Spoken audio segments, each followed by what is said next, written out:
Channel सुगंधाघरी talks माझ्या चॅनलमध्ये आपणा सर्वांचं हार्दिक स्वागत आहे।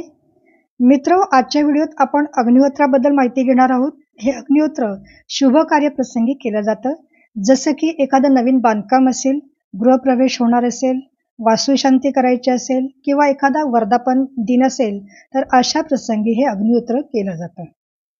अग्निहोत्र हे शास्त्राप्रमाणे दिवसातनं 2दा केलं जातं, एकदा सूर्योदयाच्या वेळेला आणि एकदा सूर्यास्ताच्या वेळेला। सूर्योदयाच्या वेळेला 2 आहुत्या आणि सूर्यास्ताच्या वेळेला अग्निहोत्राला 2 आहुत्या द्याव्या लागतात। सूर्योदयाच्या वेळेला अग्निहोत्र करताना मुख हे पूर्वेला असावं लागतं आणि सूर्यास्ताच्या वेळेला अग्निहोत्र करताना मुख हे पश्चिमेला असावं लागतं। सूर्योदयाच्या वेळेला अग्निहोत्र करताना मंत्रोच्चारण हे याप्रमाणे करावं लागतं। सूर्याय स्वाहा सूर्याय इदं न मम, प्रजापतये स्वाहा प्रजापतये इदं न मम। आणि सूर्यास्ताच्या वेळेला जे मंत्रोच्चारण करायचं आहे ते याप्रमाणे आहे, अग्नेय स्वाहा अग्नेय इदं न मम, प्रजापतये स्वाहा प्रजापतये इदं न मम। आहुती टाकताना तुम्हाला आपली मध्यगा, अनामिका आणि अंगठा याच्यामध्ये जेवढे तांदूळ मावतील म्हणजे अक्षता मावतील तेवढेच तांदूळ त्यात टाकायचे आहेत।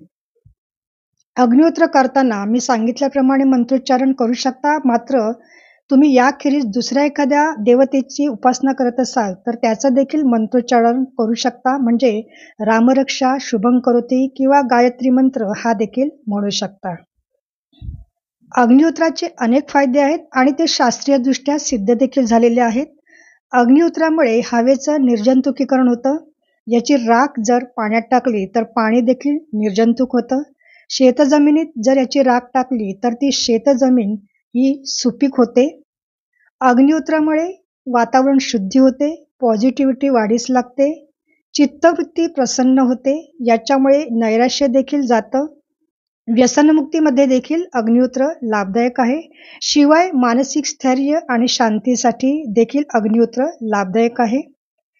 घरात जर कलह होत असतील तर हे अग्निहोत्र करावं, त्याच्यामुळे एकसंघ भावना ही वाढीस लागते, शरणागत वृत्ती माणसामध्ये निर्माण होते।